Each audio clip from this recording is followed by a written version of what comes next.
Almost every corner you look, there's a smoothie bar, there's a gym, and every other month you'll discover a new vegetable that helps you burn fat. Eat clean, train dirty, hashtag, trending on Instagram and Twitter at all times. Yes. Welcome to the show. Thank you. Is this your first time on Rubbing Minds? Yes, it's my first Awesome. time. Yay. I'm glad I got to do this. Yes. And tell me, how do Nigerians align with the Fitfam evolution? Okay, so it's so funny that, when I started my own journey, I initially wasn't thinking of Fitfam. I just wanted to lose weight. But a defining moment or the defining point for me in my life was when I realized that, look, weight management is actually not just about counting calories alone. It's actually about, focusing on your overall health and eating good food. So that's where this whole Fitfam thing came from. So it's now a revolution of, we see ourselves kind of like a family, kind of like pushing and supporting one another. So hashtag Fitfam.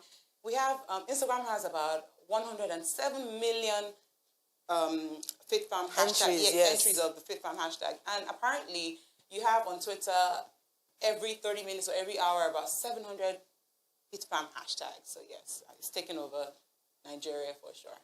Do you think everybody is joining the Fitfam journey to shed weight or just to look cool? Okay, so you have people that actually want to lose weight. You have people who need to do it for health reasons, like it's a do or die affair for them. So for example, people who have PCOS, or you have hyper or hypothyroidism, or you have diabetes, it's a do or die affair for them. It's either they do it or they're going to die, literally, or they land in hospital. And the last thing that will be on your mind if you're on a sick bed is, fitting into a bodycon dress or a bikini. So some people actually are doing it because they need to. Some people are doing it for vanity reasons, and some people are not doing it at all. They're just doing it for the camera. So you see some people in the latest gym gears and everything, and they put hashtag eat clean, train dirty, just to show their newly acquired body or newly acquired gym outfit or something. Yeah. How difficult is it to lose weight, really?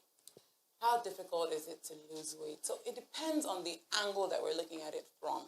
So first things first, some people actually lose weight but don't realize that they're losing weight. And here's the thing.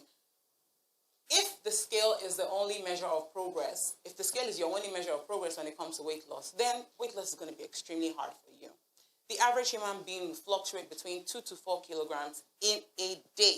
Now, this is based on different things. Your water intake, undigested food weighing more than digested food, and so many other factors. If you ate heavy the last night, if you didn't sleep properly, things like that come into play. 1. 2, in fact, I have over 20 points, but I'm going to try to narrow it down. 2, if you are not getting enough sleep or you're constantly stressed out, it's going to be extremely hard for you to lose weight. So you mean the whole of Nigeria, basically? Literally. That's why so in fact, for me, as opposed to the regular weight loss expert, when you come to me, for me, yes, I want to give you a plan, but most importantly, I want to know everything about you, because your stress level, your sleep levels determines the kind of plan that I'm going to put you on. I know that there's no way you're going to follow a plan if you're stressed out. There's no way you're going to follow a plan if you're only getting 3 to 4 hours of sleep per day. Your metabolism alone is going to be totally messed up if you're not getting enough sleep. 3, medical conditions make things difficult. So if you have hyperthyroidism or you have PCOS, any sort of metabolic disorder will slow down your weight loss progress. So it all depends. Some people suffer from emotional eating, and so we just see them and think, oh, why is this person so fast? But you don't understand the underlying factors. Now, we need to start digging deep into the root cause of people not being able to lose weight as expected. There's so many factors. Some of us are drinking our calories. We're constantly drinking all these fizzy drinks. I wouldn't call any brands. Some of us are over Fitfamming. So we've joined this whole Fitfam gang, Fitfam revolution. And yes, there's certain foods that are healthy, certain foods that we brand as unhealthy. However, these foods that we are eating we're excessively eating rather, maybe the root cause of weight gain. For example, a lot of people overconsume nuts. We're overeating the nuts. We're overeating the Greek yogurt. Oh, Greek yogurt is healthy. We're overeating the granola. We're overeating, coconut oil is so good. And so we decide to pour the whole thing to make a pot of jollof rice or coconut rice or, little things like that. Let me ask you a personal question. So you were obviously much heavier before your journey. Why do people demonize fat people? You know what's so funny? And I was actually hoping that you would bring this question up. Now, for me, I'm telling you, yes, I wanted to, fit into a bodycon dress, but I was one of the most confident. You can ask my friends. It's now that when we look at pictures, they're like, Damz, like, are you sure you used to look like this? Are you sure you do not Photoshop your before pictures? Because it just literally doesn't make sense. So for me, my identity and what I would advise, the advice I'll give anybody out there is that what you think about yourself is really important. And social media, there are different sorts of editing these days. I saw a picture of myself a few weeks ago on my friend's Snapchat, and I thought it was Beyonce there because I couldn't relate. I'm like, okay, this doesn't look like me. There's camera 360. All that glitters is not gold. If you're comparing yourself to any social media celebrity, any, people on the magazines and all of that, you're heading for disaster. So you have to actually know your self-worth. You have to actually find your own gold, as Steph Obi would say, within yourself. Know your own identity and be confident. Because truth of the matter is, I was so confident that people didn't see me in that light. They didn't think, oh, she's fat and all over the place. No, people, unfortunately, there's a stigma attached to it, to being obese. They think, oh, this person doesn't have self-control. Oh, you're eating too much, without realizing that there are underlying factors. So for example, for me, my ultimate, the height of my weight gain, rather, was when I was in university. So I went to a university where in a class of over 300 people, I was the only Nigerian and there were only 2 black people. So my best friend was from Zimbabwe. And I remember walking into the classroom on the first day and I looked up because it was like an auditorium type thing. And I just saw, I saw white faces. Now, coming from Nigeria, with a classroom of like black people everywhere, I literally freaked out and started crying because I'm like, oh my God, new terrain, new territory. So for me, I found it, apparently, I may have had some sort of inferiority complex also at that point in time because I don't get why I wasn't so confident. So I was actually sad for a while. I missed home, and my happy place was just walking into Tesco or Sainsbury's or Asda and just buying croissants, buying all sorts of drinks and eating myself to a stupor. Before I knew it, I came home on holiday, and everybody's asking me, what's happening? We sent you to London to school, to England to school, University of Exeter. Why did you come out looking like this? What's happening to you? All sorts of remarks. I think everybody should be confident in their own skin. Be your own kind of beautiful, whether big or small. And even as they were saying all sorts of things about me, I didn't really care. I would dress up and look so good. In fact, out of all my friends, I would carry myself so well that I'm the one that would even invite everybody. Come on, everybody, let's go to the party. Very confident. Because we've seen people that swing from binging to starvation. Are they not risking getting food disorders because of what they feel or how they feel they should eat to fulfill other people's expectations of them? Yeah, and this is very true, and I'll be 100% honest with you, and this is something that even myself as a weight loss expert, I have to be very conscious about. You see, there's a thin line between being Fitfam and obsessing about healthy and unhealthy foods, and borderline having a food disorder. Now, anorexia is real. Bulimia is real. These things are like, we joke about it, but they're actually serious issues where people actually need to see doctors. They need to see therapists to get themselves out of there. And so for me, what I do for my daughter, for example, I have a 10-year-old, and the other day somebody was saying to her, oh, your stomach is just so big. And she said to me, Mommy, I want to ask Damz. I'm like, what do you mean? And she's like, oh, they were telling me that my stomach is just so big. I actually went up to, I asked, I said, who said that to you? And she pointed, and I went to the person. I said, please don't speak to my child like that again. I've struggled with weight issues. I teach my kids about being healthy. I don't teach them that they have to be a particular size, be a size 8 or be a size 10 or 12. That is not my issue. I want my kids to live long and see food as something that should nourish their body, something that should give them good health, optimum health. I want them to be able to live long, not to be worried about whether they have a figure 8 or whether they have, how society wants them to look or feel. So we have to be very conscious. It's a very thin line, I'll be honest with you.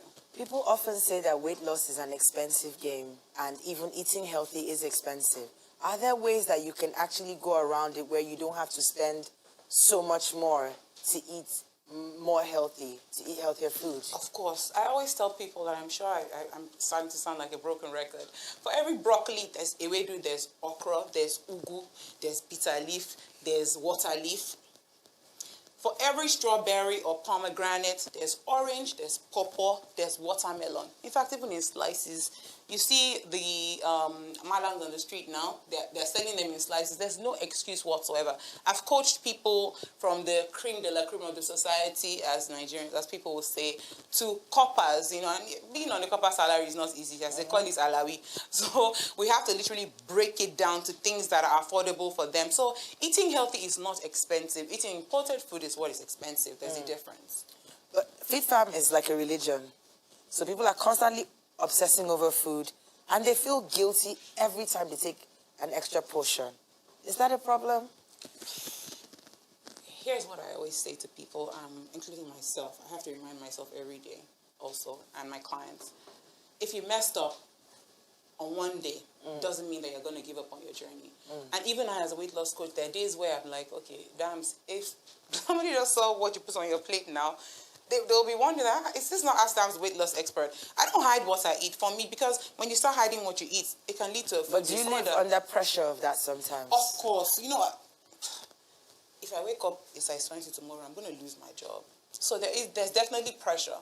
But never, ever. I've seen people battle depression. I've seen people hospitalized from depression. There is no way I'm going to let anybody steal my joy.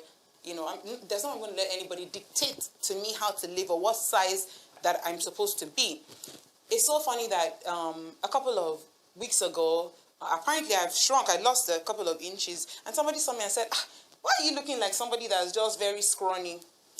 But I remember before I left Nigeria, because I went on holiday for a few weeks, somebody else said to me, oh, it's like you're gaining weight. Oh, the truth of the matter is, people are never going to be satisfied. So just do it for you. So for me, I'm all about wellness. So I've moved from just being a weight loss expert to a wellness expert. And that is what actually also birthed Ask Damz Wellness Institute. And that's why when I launched Africa's very first wellness app, even though I'm a weight loss expert, I didn't call it a weight loss app. I didn't call it a weight management app. I call it a wellness app, because there's a thin line between. When did you launch the app? Oh, so I launched the app officially 3 days ago, but I threw it out into the public in September for people to test run it. So we have like a step counter, kind of like what your Fitbit will do. Okay. Yeah, the first wellness app in Africa. We have a food blog on there, a calorie counter on there, your water tracker, your fasting tracker for people who decide to do intermittent fasting. That's another thing. People just like to jump from one trend to the other. Yeah, that's one of the current ones, intermittent fasting. Intermittent fasting. Then 1 minute they're doing keto, another minute they're vegetarian. So what I always tell people is that you only live once, rather. Do whatever works for you. For me, you can't tell me to be a keto dieter, because I like my carbs. You also can't tell me to be vegetarian, because I like to eat some meat. So I believe in balance. Yeah. However, some people need to do certain things for health reasons. So there's a difference. I mean, there are people who just want to enjoy their day at parties, family engagements. But you notice that once they join the hashtag, they are constantly worrying about calories, and it makes it difficult for other people to around them to enjoy themselves or to remain themselves. Do you offer any sort of like emotional counseling while you service people in what it is that you do, so that they understand that this journey is my journey and mine alone, and not to guilt others around me to stop having a good time and just getting in the swing of things? In fact, just that people will say that, oh, that's her most expensive package. Yeah, I call it my platinum package and my platinum VVIP package. The first thing that I like to do with anyone or any client is to actually speak to them, so that they can understand. I like to say, what is your why? What is your reason for trying to do this thing? You know, and try to figure out exactly exactly what their focus is, what their major pain point is, so that way I explain to them that, look, I know I can rather run a boot camp for you, kind of like a crash diet that will make you shrink in a couple of days or weeks or whatever it is. However, the most important thing is trying to maintain your weight and being healthy. So I try to explain that to people. And also, what I try to do is, when I'm around, because I go out quite often, and people see me, maybe I'm with a slice of cake, and they freak out. They're like, why are you eating cake? Are you not a weight loss coach? I'm like, I believe in balance. I actually call myself the balance queen. I believe in the 80-20 rule. 80% of the time I'm on my A game. 20% of the time, leave me. I want to eat my spring rolls. Leave me when I touch my donut or my cake. Leave me when I have the fizzy drink. You only live once. I'm sorry. So, yeah. Do you believe in children dieting? Because I've seen people, I have friends who have kids, boys, girls, who are maybe a little bit like, you know, chubby or, you know, just like, you know how kids can be, and they're working through all that. I mean, I'm talking children under 7, under 10, and you already find their mothers like harping. Oh, no, you're too fat, you're too this, you're too that. Do you believe in putting children on diets? I do not believe in putting children on diets in Why is any that? shape or form whatsoever, because you'll mess up with the psychology of the child from the beginning. I think one of the root causes of my confidence, even when at my biggest, was because my mom, even till now, even when I was leaving the house, because I wasn't sure whether I was going to get makeup done or not, my mom would say to me, oh my God, wow, you are so beautiful. Like, and you know, just growing up, hearing my mom literally every day tell me how good I looked, even at my biggest. Oh, when people say, oh, you've gained so much, my mom will say, don't mind them, you've gained weight, but you're still beautiful. Even if no amount of fat can take away the fact that you're beautiful, let nobody put you down. What you tell your child is very important. So I gave the example about myself and my daughter, because my daughter turned 10. I'm currently looking for a secondary school for her, and there's no way in this world I'm going to allow anybody to make my child have some sort of inferiority complex. But what I hammer on is good nutrition. And in fact, we also just launched via the app, Damz Wellness Institute, where we launched 19 courses. And one of the courses that we launched on there is childhood nutrition. Notice that it's not weight loss in childhood or childhood diet. It's childhood nutrition. So childhood feeding for good health. So you must teach your kids about good food and bad food. But also don't be so strict with them in such a way that they begin to hide stuff from you. And so you have kids that eat behind their parents. I deal with teenagers also. And a lot of things that these teenagers tell me, they can't tell their parents. And they're like, look, coach, I'll be honest with you. Because my mom would say, if she sees me with a bar of chocolate, she's going to keep hammering on the fact that I look the way I look. You know, because I have parents that come in with their kids. And, I don't want my mom to see me eating this. And I have to go back and tell the mom or the dad that, look, I need you to please stop speaking to your child that way. I need you to hammer on, I need you to lay emphasis on health, not weight loss. Because if you hammer on health, weight loss would be very, very quickly, because we have to go now. The new fads, the newest fad is you know, surgical bodies versus weight loss. What is your take on that? What is your stance on that? Is it a direct conflict to what you do, and is it something that you subscribe to some clients, or rather you recommend to some clients? I would never, ever recommend surgery to anybody. Now, whatever rocks your boat, people do surgery for whatever reasons, and I don't want to knock them down. You know, for me personally, a lot of people actually thought I did surgery. In fact, that's what brought me into the limelight, because people thought, she was so big, she lost weight, or she must have done surgery. Unfortunately, due to time constraints and the dress, I can't show you, but I have videos on my page. I always say it, as I said, I don't have shame. My husband would be like, don't say you don't have shame. What do you mean by that? But I'm not a surgery advocate. And let me tell you something. So some of my best clients are people who have done surgery. I'll tell you why. It's a very unnatural way of taking fat out of the body. So what happens is that the body struggles to gain the weight back, because the body cannot understand why fat has suddenly been taken out of it all of a sudden. And so they come to me, they panic literally, and I'm like, okay, what's wrong? And they're like, oh, well, to be honest with you, one-on-one, I actually had surgery done, and I gained the weight back really, really fast. So surgery is, and I hear so many scary stories these days, people doing it under, so-called medical supervision, or people not being licensed, or people who are not licensed, claiming to be licensed, doing all sort of surgeries, especially butt implants. This is such a great subject. Unfortunately, we have to go, but thank you so much, Dami. Thank you.